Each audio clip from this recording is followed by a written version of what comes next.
আজকে সে বিলফার কীর্তন অত লাগে যে কোনো মোবাইল ঠাকুরের গানও শুনছে না হেওয়া আজকে কীর্তন দেখা দিয়েছে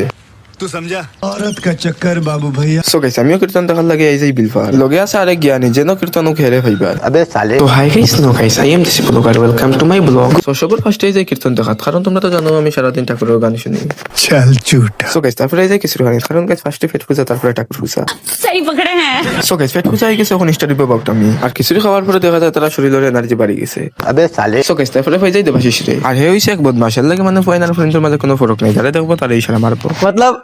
वो अलग ही लेवल का बंदा था। আর তারপরে হয়ে যায় গোবিন্দ রে হেরে মানে জানো চাই ভাই অনুভাইবা তারপরে থেকে গোবিন্দ কোনবা থেকে দড়ি বান্ধে লিয়ে আইছে ফটুয়ারে বা ফটুয়ার মুখ দেখে মুস্কি আসে মনে হয় কোনবাই লটারি লাগি গেছে तू समझा সো গাইস এর নাম হচ্ছে রোহিত কালকে রাতে খুব একটা সুন্দর স্বপ্ন দেখছে আর ঘুম থেকে উঠে দেখে এর বিছনা ভিজা तू समझा সো গাইস তারপরে হয়ে যায় বাড়ি রে কিন্তু তোমরা কি একটা হইতো তোমরা কিন্তু পুরা ধ্যান দিয়া শুনিও मैं पागल हूँ